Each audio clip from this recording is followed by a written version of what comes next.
Kak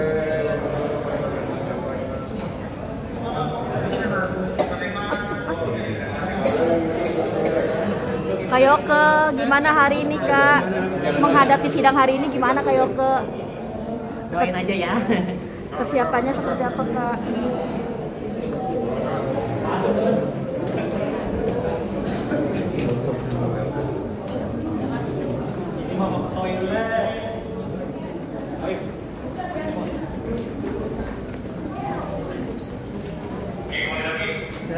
Sehat, terima kasih. Terima kasih.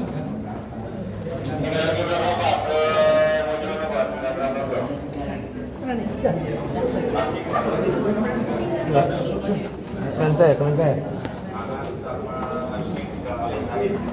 Kak Yoke menghadapi sidang gimana Kak Yoke?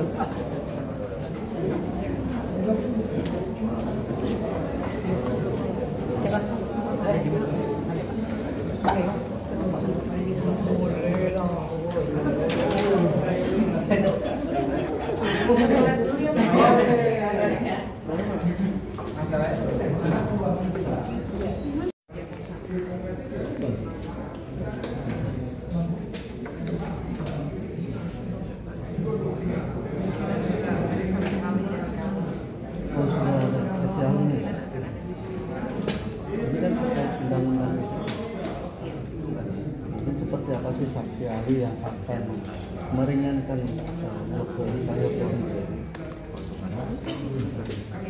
saksi ahli yang kita berikan ya tentunya kita melihat mens rea daripada Yoke sendiri, mens rea waktunya dalam pengaturan upload waktu itu yang kita akan blow up di dalam saksi ahli tersebut. Apakah itu termasuk kategori tindakan atas yang dilakukan Yoke termasuk kategori mens rea?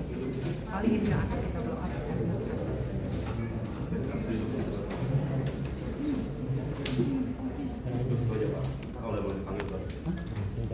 Iya, terakhir sih. Biar aja sih. Nanti Yoke ngomong deh. After sidang kali ya.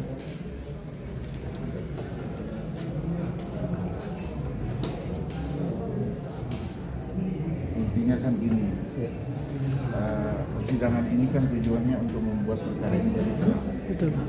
Jadi nanti dalam persidangan ini perkara ini akan terlihat seperti apa sesungguhnya. Kalau sekarang kan masih prematur ya. Prematur karena kan belum masuk pada proses pemeriksaan saksi. Ini baru masuk pada aspek formal hukumnya. Masih ada eksepsi dan penasihat hukum. Nanti hari ini agendanya adalah jaksa memberikan tanggapan atas eksepsi. Nah itu yang akan kita dengarkan sama-sama nanti. Bang, tapi kemarin pembacaan dakwaannya sendiri seperti apa Bang? Pembacaan dakwaan. Kalau soal dakwaan itu kan hak dan kewenangan jaksa. Kita nggak berkomentar itu. Tapi kita sudah menyampaikan eksepsi. Nanti kita sama-sama ikuti seperti apa nanti putusan hakim setelah ada eksepsi, ada tanggapan dari jaksa. Bang, ini kan terkait undang-undang ITE ya. Artinya ada ancaman pidana di situ. Mungkin punya skenario apa Bang untuk menghadapi kita ikuti aja, kita mengalir aja, kita lihat dalam persidangan perkara ini nanti akan jadi terang di situ. Oke, Bang, terlepas dari undang-undang kan Yoke sudah menyampaikan maaf lewat surat penyesalan bahkan lewat ibu. Yoke sendiri berharap kasih bahwa ya dengan keluasan hatinya Kak Fitri, niat baik Yoke sendiri ini akan berjalan dengan baik lah supaya Yoke bisa cepat balik ke Amerika sana gitu. Seperti apa Yoke? Bisa kasih tanggapan sekarang mungkin nanti ya sesudah sidang ya. Soalnya aku juga belum ketemu sama Kak Fitri-nya langsung. Oke. Artinya sudah membuat sebuah pernyataan permohonan maaf ya? Kalau secara verbal, Yoke secara pribadi pasti sudah meminta maaf kepada Ibu Fitri. Namun untuk proses hukumnya bagaimana selanjutnya kita serahkan kepada Ibu Fitri dalam hal ini sebagai pelapor dan juga bagaimana hak beliau lah ya. Untuk proses hukumnya nanti kita serahkan bagaimana berjalan. Yang penting dalam proses proses yang kita lakukan kemarin, kita sudah melakukan eksepsi, yaitu di dalam kompetitif relatifnya beliau, karena beliau juga pendirinya adalah orang warga negara Amerika dan juga berkediaman terakhir juga di Amerika. Itu mungkin yang menjadi eksepsi kami, dan juga beberapa obscur legal di dalam dakwaan JPU. Paling itu aja. Oke, sip. Nanti abis sidang yuk ya. Habis sidang. Mau dibacakan pokok-pokoknya, tanggapannya aja, tanggapan. Sebaiknya dibacakan semua. Ya sudah.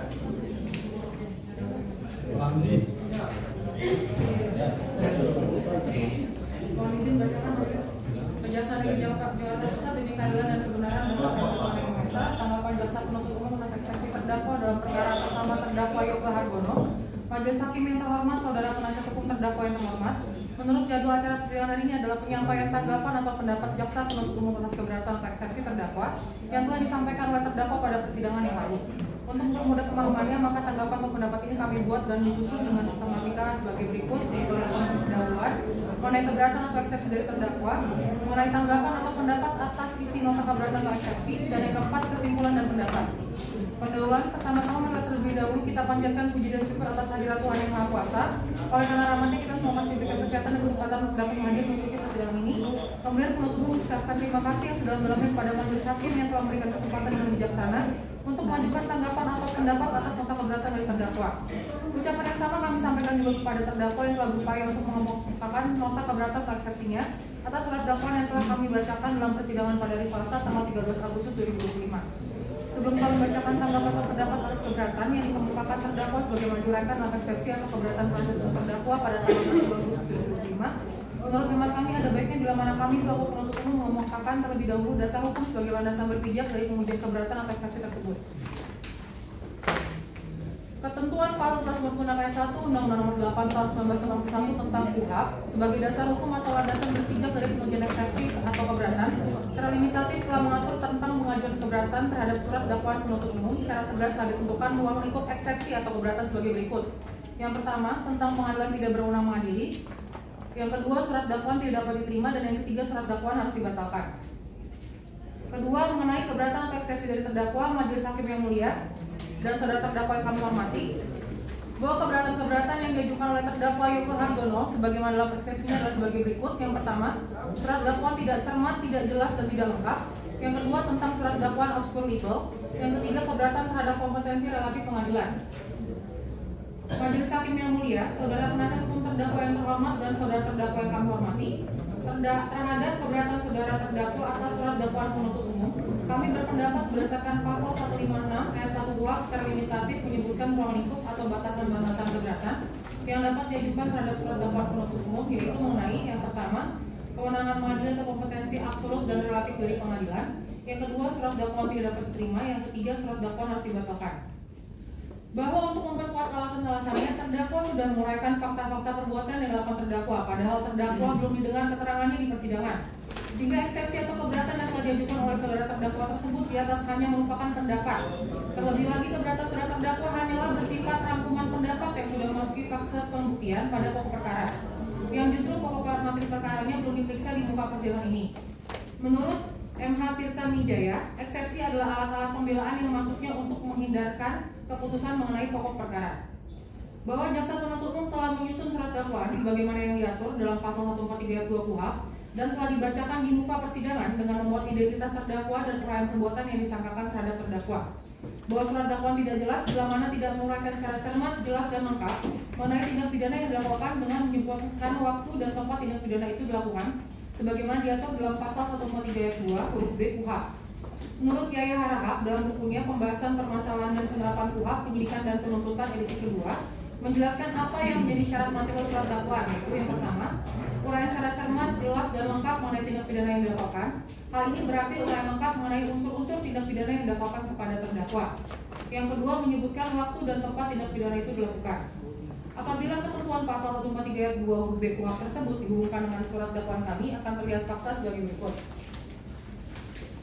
Bahwa surat dakwaan kami telah menguraikan secara lengkap mengenai unsur-unsur tindak pidana, dan yang dimaksud dengan unsur-unsur tindak pidana adalah unsur-unsur pasal yang mengatur perbuatan material yang dilarang oleh undang-undang. Dalam surat dakwaan kami, perbuatan material yang dilakukan oleh terdakwa dirumuskan dalam dakwaan kami, yaitu dakwaan ke-1 primer, Pasal 48 ayat 3 junto pasal 32 ayat 3 Undang-Undang Nomor 11 Tahun 2008 tentang Informasi dan Transaksi Elektronik sebagaimana yang telah diubah terakhir dengan Undang-Undang Nomor 1 Tahun 2024 tentang perubahan kedua atas Undang-Undang Nomor 11 Tahun 2008 tentang Informasi dan Transaksi Elektronik. Kemudian subsidiar pasal 48 ayat 2 junto pasal 32 ayat 2 Undang-Undang Nomor 11 Tahun 2008 tentang Informasi dan Transaksi Elektronik sebagaimana telah diubah terakhir dengan Undang-Undang Nomor 1 Tahun 2024 tentang perubahan kedua atas Undang-Undang Nomor 11 Tahun 2008 tentang Informasi dan Transaksi Elektronik. Kemudian lebih subsidiar pasal 48 ayat 1 junto pasal 32 ayat 1 Undang-Undang Nomor 11 Tahun 2008 tentang Informasi dan Transaksi Elektronik sebagaimana telah diubah terakhir dengan Undang-Undang Nomor 1 Tahun 2024 tentang perubahan kedua atas Undang-Undang Nomor 11 Tahun 2008 tentang Informasi dan Transaksi Elektronik.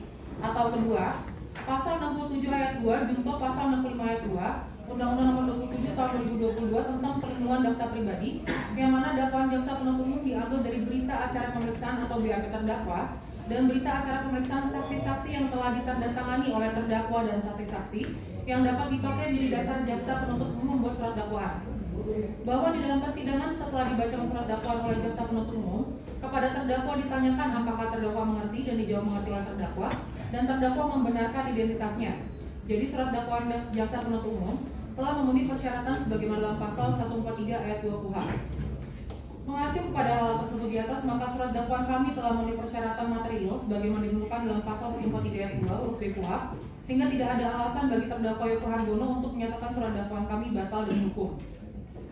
Bahwa menanggapi keberatan terdakwa dan penasihat hukum terdakwa dalam keberatannya terhadap kompetensi relatif pengadilan, kami jaksa penuntut umum mengemukakan hal-hal sebagai berikut.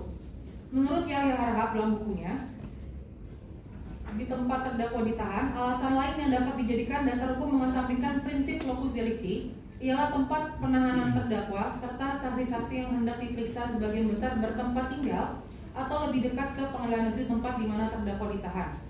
Berdasarkan uraian tersebut, tidak selamanya locus delicti bersifat menentukan. Memang asas utama penentukan kewenangan relatif mengambil surat perkara dititik beratkan berdasarkan locus delicti, yakni tempat tindak pidana dilakukan. Akan tetapi asas tersebut dapat dikesampingkan oleh asas tempat tinggal, tempat kediaman terakhir, tempat diketemukannya, atau tempat terdakwa ditahan. Asal dipenuhi syarat bahwa saksi-saksi yang dipanggil bertempat tinggal atau lebih dekat dengan pengadilan negeri tempat di mana terdakwa bertempat tinggal, diterima terakhir, dan ditemukan atau ditahan. Pasal 84 ayat 2 KUHP yang mengatur pengecualian atas locus delicti lebih menitik beratkan kepentingan kepraktisan pemeriksaan persidangan dengan jalan memberi pedoman di mana para saksi lebih mudah memenuhi panggilan. Dengan demikian, dalil saudara penasihat hukum terdakwa menjadi tidak dapat diterima dan patut dikesampingkan. Mohon izin, ada dilanjutkan oleh rekan saya. Kesimpulan dan pendapat berdasarkan uraian-uraian sebagaimana kami kemukakan di atas dengan tidak mengulangi rasa hormat pada kesempatan ini, kami penuntut umum berkesimpulan bahwa permohonan terdakwa yang telah diajukan dalam fakta keberatan pada hari Rabu tanggal 20 Agustus 2025 adalah tidak beralasan. Oleh karena itu, kami berpendapat permohonan tersebut seyogyanya dipertimbangkan untuk ditolak.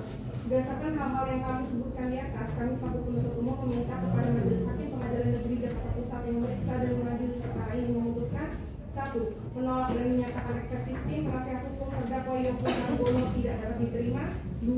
Menerima dan menyatakan surat dakwaan jaksa penuntut umum mempunyai dasar hukum dan memenuhi unsur sebagaimana dalam pasal 143 ayat 2 huruf B KUHP. 3. Melanjutkan pemeriksaan perkara PDM garis datar 49M.1.10/2025 atas nama terdakwa Yoko Hargono. Demikian tanggapan jaksa penuntut umum terhadap eksepsi terdakwa Yoko Hargono yang kami bacakan dan diserahkan pada hakim ketua dan penasihat hukum terdakwa Yoko Hargono dalam sidang hari Rabu tanggal 27 Agustus 2025. Jaksa penuntut umum ditandatangani. Gitu.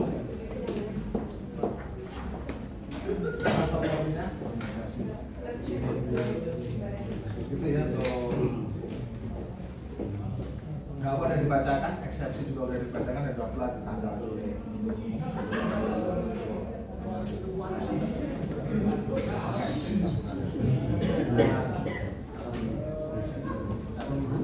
Mohon izin majelis, dikarenakan minggu depan kami ada acara ulang tahun kejaksaan, maka dilakukan ditunda ke hari Kamis majelis. Senin, Selasa, Rabu ada rangkaian kegiatan kami majelis. Kamis tanggal berapa? Kamu nanti full Kamis. full itu karena kan Kamis itu kan Jumatnya libur itu. Ya ke Senin aja ya. Ke Senin minggu depannya. Ya. Gitu ya.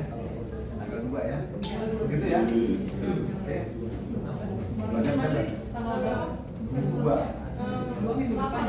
Sudah tadi. 9 ya. Ini tanggal berapa ini? Tanggal 2 kan Selasa. Dari Selasa. Ini tanggal berapa sekarang? 27. Berarti tanggal 8. Tanggal 8. Siap. Karena ini kemarin tumpuan yang minggu kemarin itu banyak sekali. Tanggal 8 ya. Ada pertanyaan? Evaluasinya sudah dikirimkan ke pada pengganti ya. Oke, sidang ditunda pada hari Senin tanggal 8 September sebelum pusat telah dan sidang dinyatakan tutup. Ya. Kalau izin berminta sama Franco gimana? Ayo. Sama Franco dan penasihat hukumnya dipersilakan. Sidang ulang.